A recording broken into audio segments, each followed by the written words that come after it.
आज के इस वीडियो में हम लोग सर्कम सेंटर और ऑर्थो सेंटर पढ़ेंगे। एक्चुअली सर्कम सेंटर और ऑर्थो सेंटर से प्रॉपर पढ़ाई स्ट्रेट लाइन पढ़ने के बाद करते हैं। इन सभी से रिलेटेड जो क्वेश्चंस होते हैं उसमें स्ट्रेट लाइन के नॉलेज का बहुत बड़ा कंट्रीब्यूशन होता है, लेकिन यहाँ हम लोग समझने जा रहे हैं कि ये आखिर होते क्या हैं। तो जैसे ही अगर हम लोग सर्कम सेंटर की बात करते हैं तो सर्कम सेंटर एक ऐसे सर्कल का सेंटर होता है जो ट्रायंगल के वर्टिसेस से जाता है, और ये उन सभी साइड्स के जो ट्रायंगल के साइड्स हैं उनके परपेंडिकुलर बाइसेक्टर पर मीट करता है। ये जो पॉइंट जहाँ मीट करते हैं परपेंडिकुलर बाइसेक्टर्स, यही सर्कम सेंटर होता है। और इसी पॉइंट को अगर सेंटर ले लें और यहाँ से किसी वर्टेक्स के डिस्टेंस को रेडियस ले लें तो एक सर्कल कंस्ट्रक्ट होता है जो कि इन वर्टिसेस से होकर के जाता है, और इस सर्कल को हम लोग बोलते हैं सर्कम सर्कल, मतलब सर्कल को कवर करने वाला, घेरने वाला, सर्कम सर्कल। और इस रेडियस को हम लोग सर्कम रेडियस बोलते हैं, सर्कम रेडियस। इसका मतलब ये हुआ कि circum centre is a point of intersection, it is a point of intersection of the perpendicular bisectors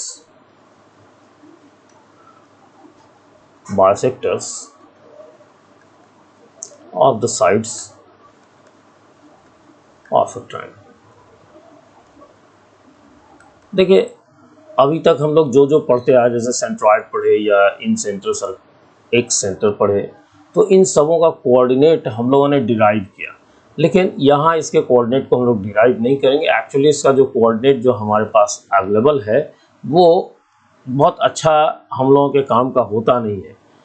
जैसे अभी मैं आपको दिखा रहा हूँ, ये अगर किसी ट्रायंगल में sin 2a मालूम करना हो कोऑर्डिनेट ज्योमेट्री में, तो it's not very easy task. तो इसका मतलब कि ये जो हम लोगों ने कहा कि ये सर्कम सेंटर का कोऑर्डिनेट है, सर्कम सेंटर का कोऑर्डिनेट अगर इसको हम लोग बोल रहे हैं, तो सर्कम सेंटर का कोऑर्डिनेट हम लोग यूज़ कर नहीं पाते हैं।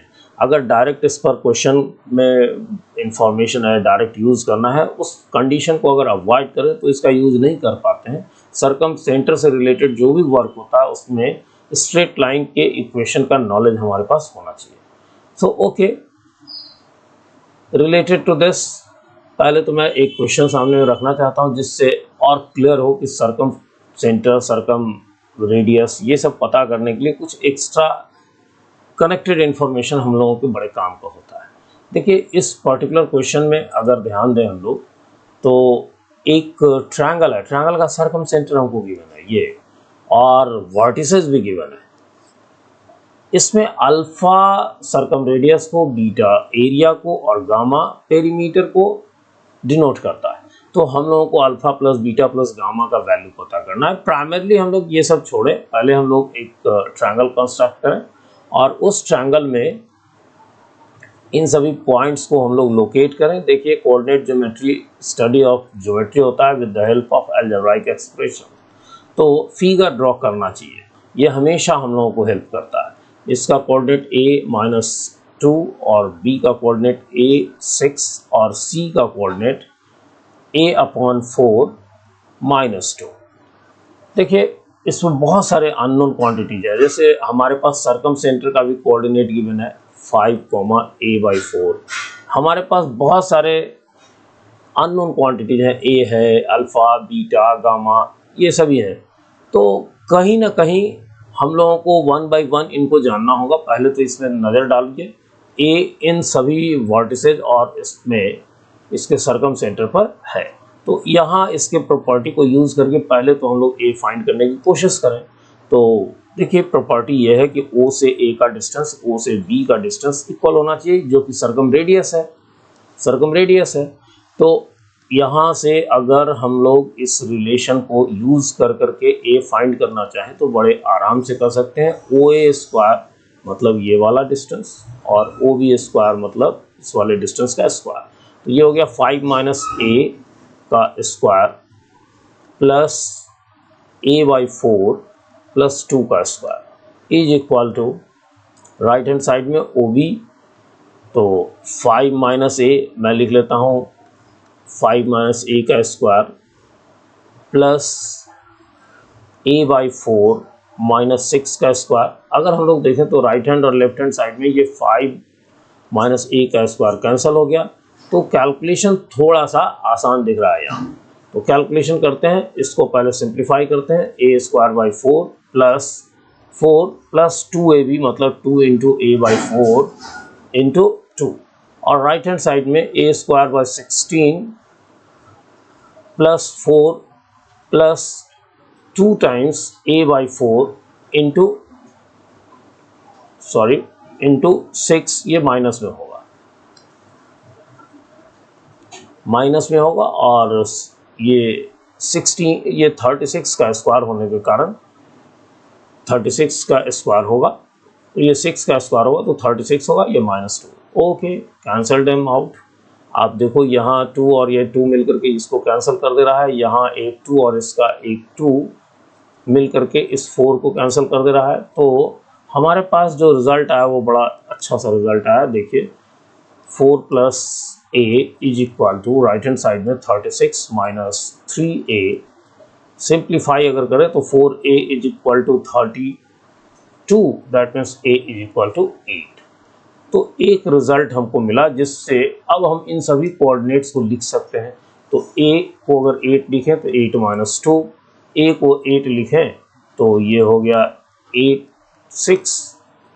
By 4 that means 2 -2। इसी तरह से सर्कम सेंटर का भी अगर हम लोग कोऑर्डिनेट चेंज कर लें तो 5 2।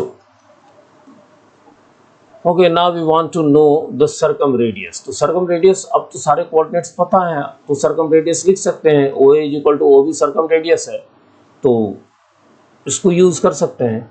देखिए circumradius is equal to OA, तो OA का मतलब हो गया अंडर रूट 5 माइनस 8 या 8 माइनस 5 3 का स्क्वायर 9 प्लस -2 -2 तो -4 का स्क्वायर 16, सो इट बिकेम 5।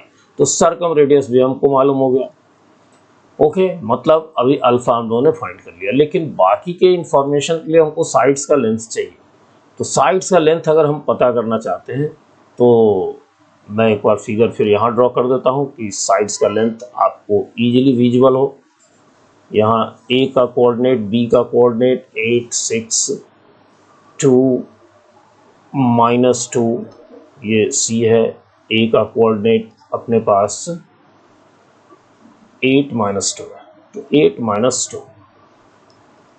अब यहाँ से अगर हम लोग इन साइड्स के बारे में जानकारी लें तो क्या क्या पता होता है, सो देखिए AB अगर लिखते हैं तो under root 8 - 8 0 plus -2 -6 -8 64, that means 8।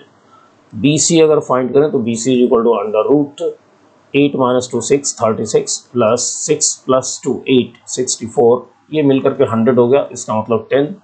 AC अगर फाइंड करें तो AC is equal to 8 - 2 6 36 plus -2 -2 0, so 6। आप क्या देख रहे हो, ये रिजल्ट इनडायरेक्टली आपको सपोर्ट कर रहा है, जिससे कि आप बाकी के पेरीमीटर या एरिया फाइंड कर सकते हो। ये पाइथागोरियन ट्रिपलेट है, पाइथागोरियन ट्रिपलेट है। इसका मतलब क्या हुआ, पाइथागोरियन ट्रिपलेट का मतलब क्या हुआ? पाइथागोरियन ट्रिपलेट का मतलब हुआ कि ये एक ऐसे राइट एंगल्ड ट्रायंगल को रिप्रेजेंट करता है जिसमें ये हाइपोटेन्यूस है। मीन्स ये अगर फिगर वाइज कहें तो कुछ इस तरह का फिगर है जिसमें वर्टेक्स A ये राइट एंगल है, वर्टेक्स A राइट एंगल है, और इसके देखिए BC जो साइड था ये हाइपोटेन्यूस है, उसी के सामने का वर्टेक्स A राइट एंगल है। BC 10 हो गया, AB 8 और AC 6। अगर ऐसा है तो अब हम लोग बीटा भी मालूम कर सकते हैं। बीटा क्या था, तो इनका एरिया था। I hope I'm correct. Beta denotes the area and gamma denotes the perimeter. Okay, तो बीटा denotes the area। तो राइट एंगल ट्रायंगल में एरिया भी फाइंड करना आसान है, इतना, दैट मीन्स 4 6 या 24। गामा जो कि इसका पेरीमीटर है, इनका सम होगा 18 + 6 24। तो अब हमारे पास अल्फा बीटा गामा सब मालूम है। तो हम लोग लिख सकते हैं alpha plus beta plus gamma का वैल्यू जो कि हो गया अल्फ़ा अभी हम लोगों ने फाइंड किया था 5 सर्कम रेडियस यहाँ, तो सर्कम रेडियस हो गया 5, एरिया अभी हम लोगों ने फाइंड किया 24 और गामा जो कि इसका पेरीमीटर है इसको फाइंड किया 24, तो 48 plus 5 53। So answer of this question is 53 and the choice B is correct. Now we know about ortho centre. Ortho centre फिर से वही स्टेटमेंट कि ऑर्थो सेंटर भी जब स्ट्रेट लाइन हम लोग पढ़ेंगे तो उसको प्रॉपरली समझेंगे। एक्चुअली इससे रिलेटेड जो क्वेश्चंस हैं वो स्ट्रेट लाइन के इन नॉलेज के बाद ही अच्छे समझ में आते हैं। देखिए अगर मान लीजिए कि किसी ट्रायंगल को ले लें और उसमें एल्टीट्यूड कहते हैं कि वर्टेक्स से अपोजिट साइड पर परपेंडिकुलर, वर्टेक्स ए से अपोजिट साइड BC का परपेंडिकुलर, इसी तरह वर्टेक्स B से अपोजिट साइड AC पर परपेंडिकुलर, इसी तरह से C से अपोजिट साइड AB पर परपेंडिकुलर, ये तीनों एक ही पॉइंट पर मीट करते हैं, उसको हम लोग बोलते हैं सर्कम सेंटर। और इससे अगर हम लोग डिफाइन करना चाहें तो it is point of intersection of all the altitudes of the triangle। Okay, अब फिर वही बात कि इसका जो कोऑर्डिनेट है वो हमारे पास हेल्पफुल है नहीं।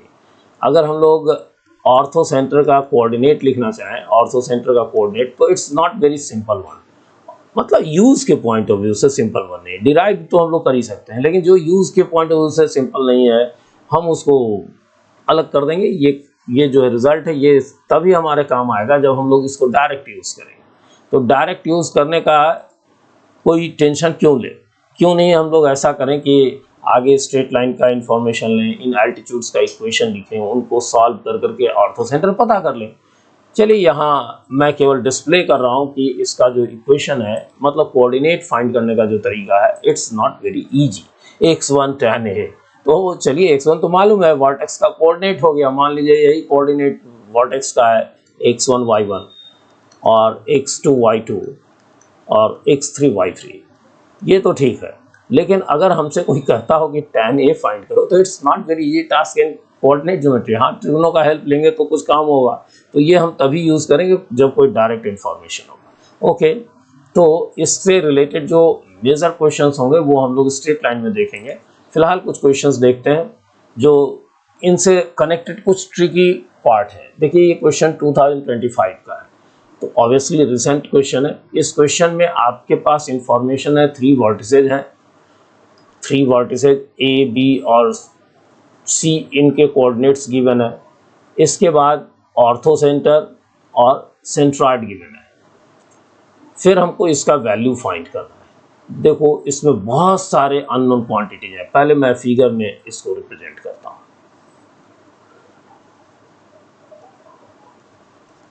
ABC, A का कोऑर्डिनेट गिवन है हमारे पास 6 8।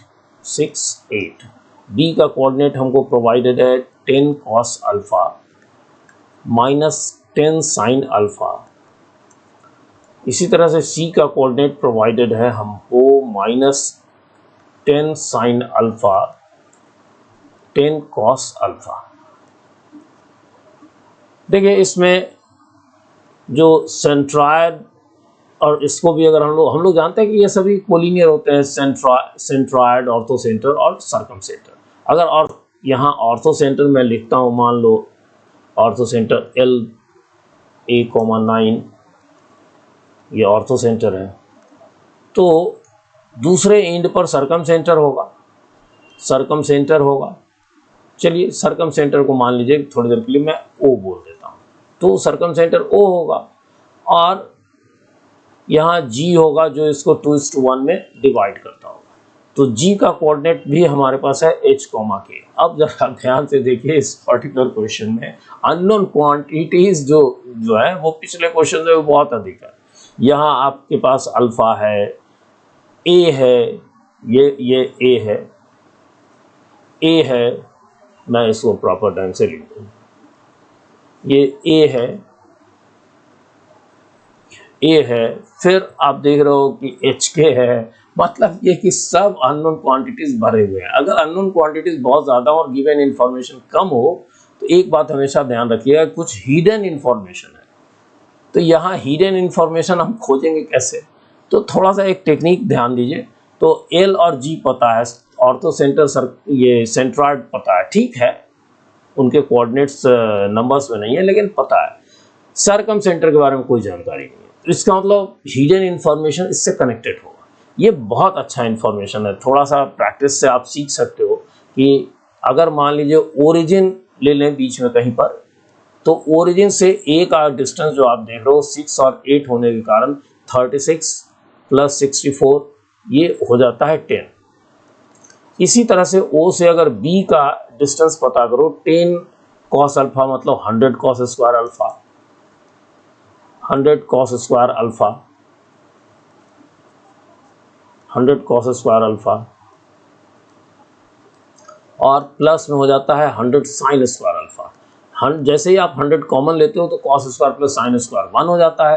तो आप फिर से देखते हो कि इसका जो डिस्टेंस है वो 10 आता है। इसी तरह से सी का भी डिस्टेंस 10 आएगा। इसका मतलब वो एक ऐसा पॉइंट है जहां से ए बी सी वर्टिसेस का डिस्टेंस इक्वल है, और हम जानते हैं कि इसी को हम लोग कहते हैं सरकम सेंटर। तो सरकम सेंटर हमारा ओरिजिन होगा और यहाँ से ये सारे डिस्टेंसेज इक्वल होंगे।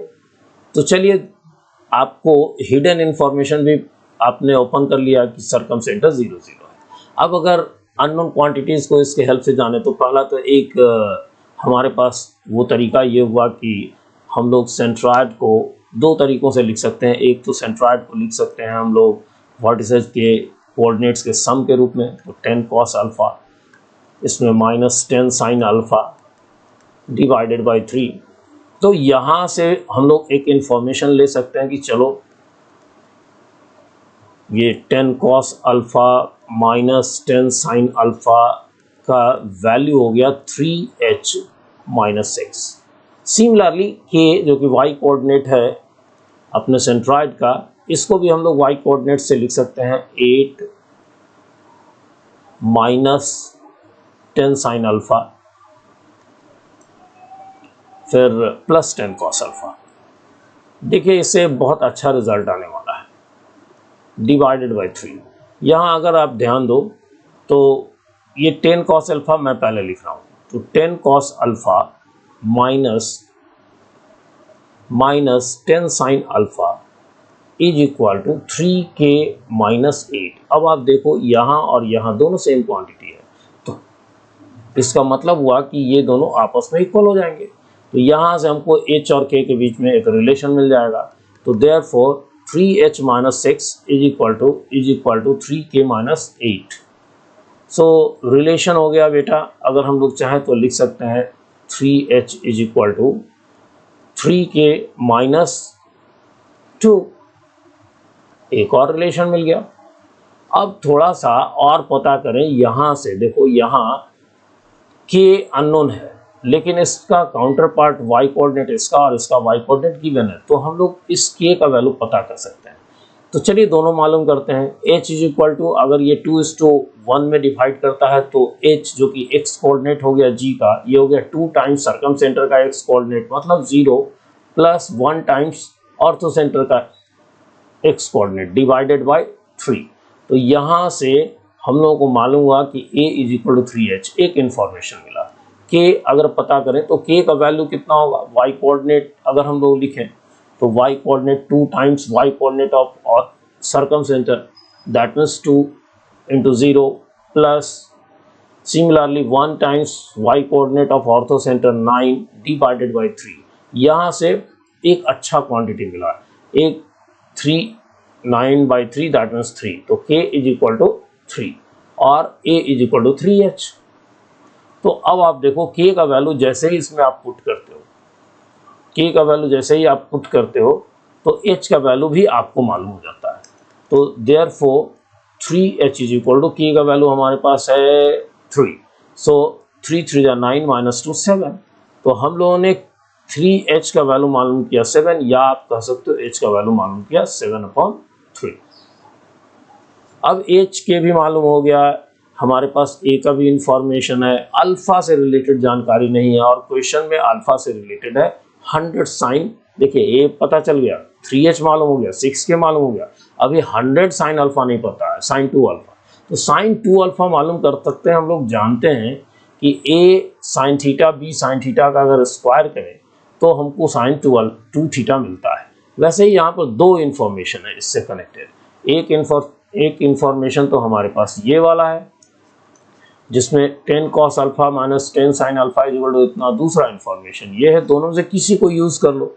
मान लो मैं पहले वाले को यूज कर रहा हूँ, तो ये हो गया 100 cos square alpha plus 100 sine square alpha, ठीक है। उसके बाद फिर माइनस 2ab, तो माइनस 2ab मतलब 2 टाइम्स 10 इंटू 10 100, तो 200 sine alpha cos alpha is equal to 3h minus 6।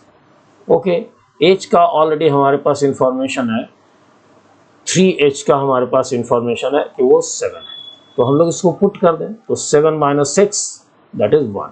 अब आप लेफ्ट हैंड साइड में देखो, जैसे ही 100 आप कॉमन लेते हो तो साइन स्क्वायर cos स्क्वायर 1 हो जाएगा, तो 100 माइनस यहाँ अगर इसको 100 अलग कर लें तो 2 साइन अल्फा cos अल्फा मिल करके साइन 2 अल्फा, तो यहाँ से 100 साइन 2 अल्फा का वैल्यू हमको मिल रहा है।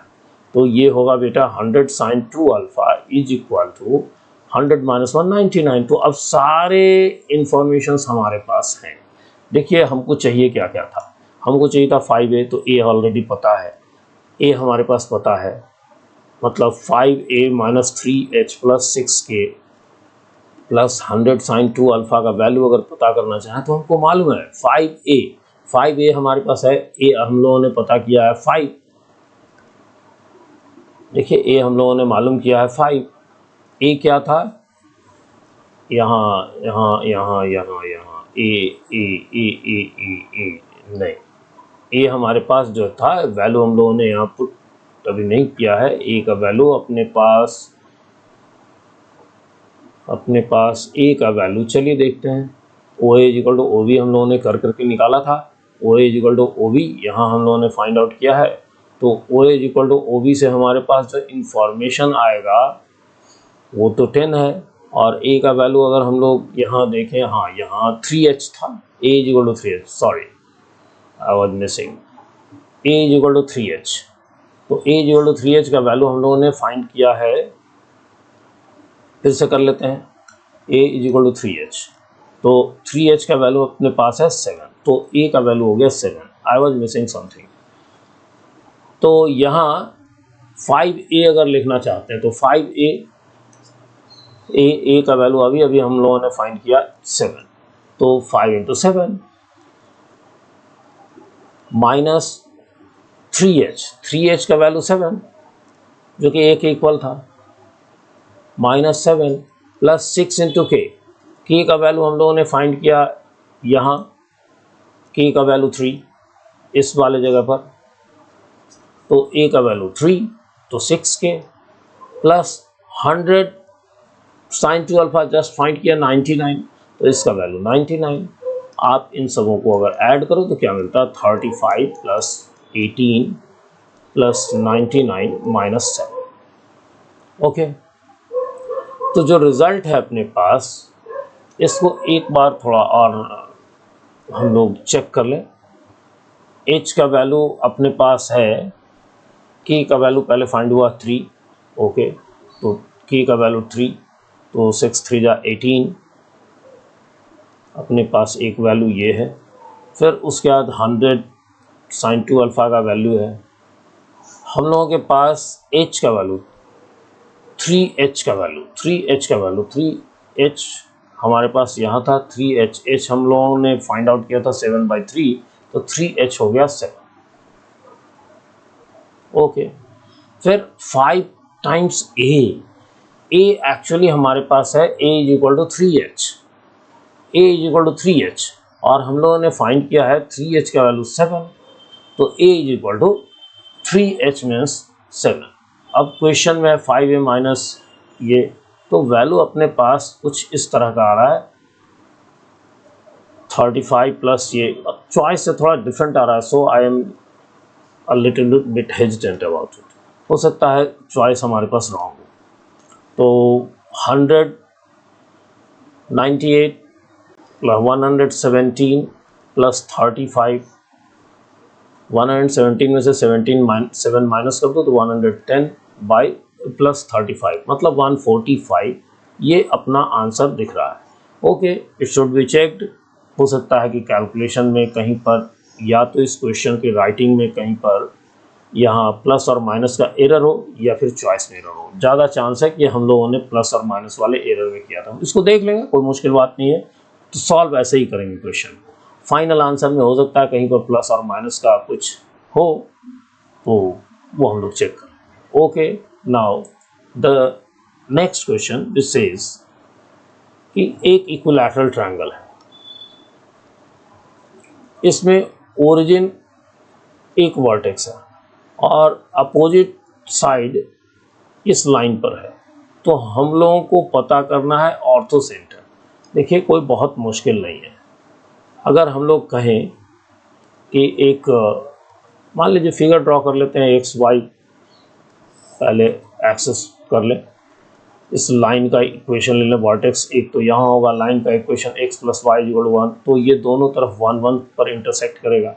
मतलब यहाँ पर जो पॉइंट होगा, अगर a कहते हैं तो इसका कोऑर्डिनेट 1,0 होगा, और इसको अगर b कहते हैं तो इसका कोऑर्डिनेट 0,1 होगा। ऑब्वियसली ये आइसोसेलेस राइट एंगल ट्रायंगल हुआ, राइट एंगल हुआ, ये साइड 1 ये साइड 1, तो आइसोसेलेस राइट एंगल ट्रायंगल है, मतलब ये एंगल 45 का और ये एंगल भी 45 का। ओके, जब ये राइट एंगल आइसोसेलेस ट्रायंगल है तो हम लोग ए बी का लेंथ भी पता कर सकते हैं, जो कि √1 + 1 मीन्स √2 होगा। चलिए, जो ट्रायंगल है, ट्रायंगल के वर्टिसेज, एक वर्टेक्स तो ओरिजिन पर है और दो वर्टेक्स जो है वो इस पर है, और ये इक्विलैटरल ट्रायंगल है, मतलब साइड सभी इक्वल है।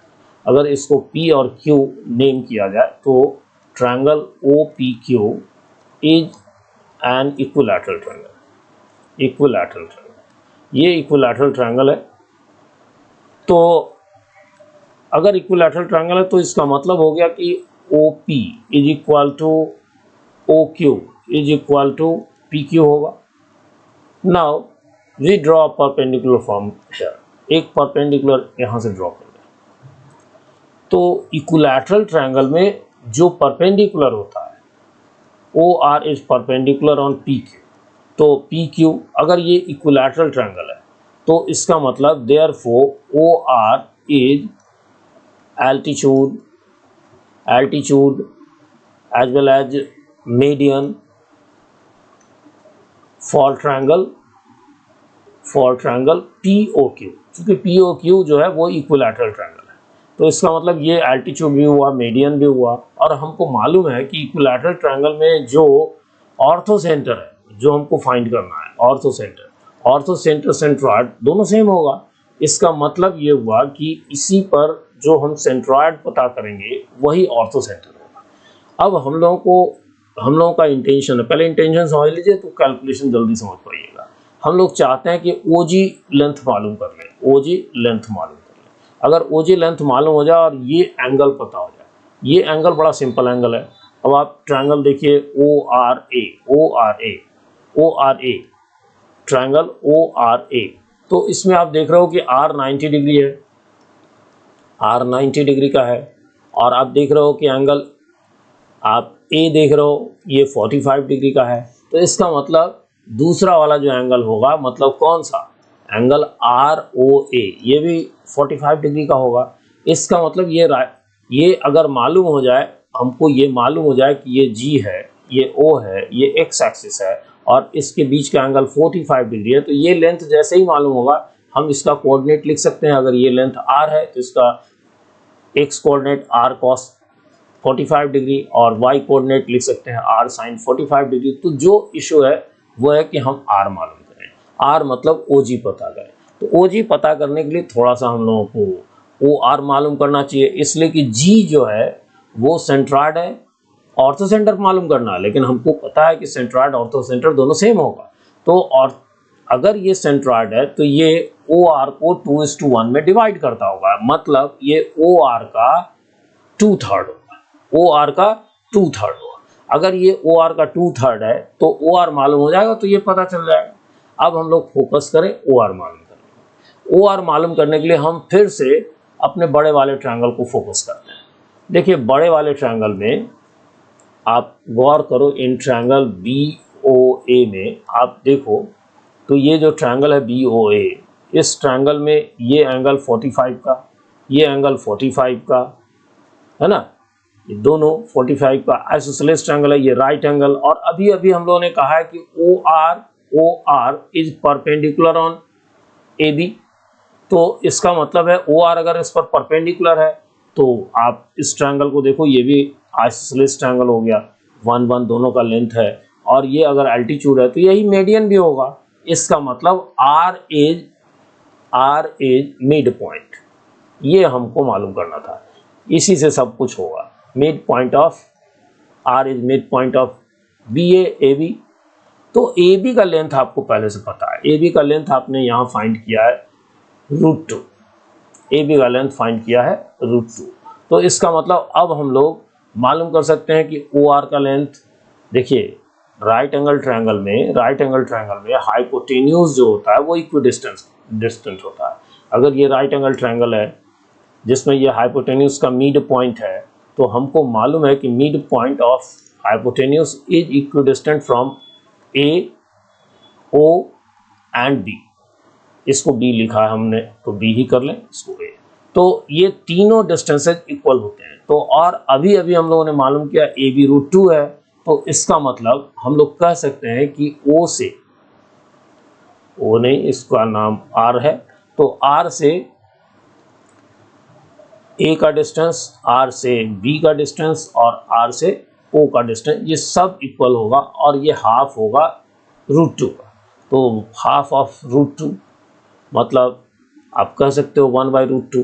तो अब सब लेंथ मालूम है बेटा, जैसे ही R का वैल्यू पता हो गया, ये वाला जो लेंथ पता हो गया कि चलो ये है 1/√2, तो हम लोग इसके कोऑर्डिनेट को लिख सकते हैं। तो अब इसके कोऑर्डिनेट को लिखा जाए तो हम लोग कोऑर्डिनेट ऑफ G लिख सकते हैं कि हेंस, यहाँ लिख लेते हैं हेंस कोऑर्डिनेट ऑफ G। हमको मालूम है कि R cos थीटा मतलब R के बदले में है 1/√2, cos थीटा मतलब cos 45 डिग्री, है ना। पहले तो इसका 3/2 हम लोगों ने नहीं फाइंड किया, पहले तो हमको ये लेंथ नहीं मालूम है, R अभी हम लोगों ने नहीं फाइंड किया है, इसीलिए ये एक प्रॉब्लम है। R हम लोगों को पहले मालूम करना होगा। ये हम लोगों को मालूम है कि ये OG, O से G तक का OG cos 45 होगा और OG sin 45 होगा। तो OG फाइंड कर लें। Here OG is equal to कितना, 2/3 of OR, that means 2/3 of OR means अभी हम लोगों ने पता किया OR RA सब इक्वल है 1/√2। तो 1/√2 मीन्स √2/3। तो यहाँ G का कोऑर्डिनेट मिल गया, कितना, G का कोऑर्डिनेट हम लोग यहाँ से लिख लेंगे कि OG cos, OG means √2/3 into 1/√2, इसी तरह से OG √2/3 इंटू 1/√2। फाइनली कैंसिलेशन के बाद हमारे पास जो आंसर आया वो हो गया 1/3, 1/3। तो इस क्वेश्चन में बहुत कुछ नहीं था, लेकिन बहुत सारे इंफॉर्मेशन थे, थोड़ा लेंदी प्रोसेस है। प्रोसेस लेंदी नहीं है, समझाने में ये लेंदी है। अगर आप इस चीज़ को समझ रहे हो तो फिगर में ही सब कुछ क्लियर है। जैसे ही आप देख रहे हो कि ये इक्विलैटरल ट्रायंगल है, ये 1 1 है, तो आइसोसेलेस राइट एंगल ट्रायंगल है, इसका मतलब आइसोसेलेस राइट एंगल ट्रायंगल है, तो ये लेंथ 1 होगा, ये लेंथ 1 होगा, तो AB का लेंथ निकाला जा सकता है। फिर ये मालूम, ये फिगर में ही हो रहा है, ये करने का जरूरत नहीं है कि हम लोग जैसे समझाने के लिए इतना हम लोगों ने डिस्कस किया। आप अगर अपने लिए बनाते, मैं खुद के लिए बनाता, तो मुझको पता है यहाँ से कि भाई चलो इक्विलैटरल ट्रायंगल में ये अगर एल्टीट्यूड ड्रॉ कर देंगे तो ये मीडियन भी हो जाएगा। इसका मतलब जिसको हम कहना चाह रहे हैं कि ऑर्थो सेंटर है वो हमारा सेंट्रॉइड भी होगा, और ये ओ आर अगर परपेंडिकुलर है तो बिगर सर्कल में ये मीडियन भी प्रूव हो जाएगा आराम से।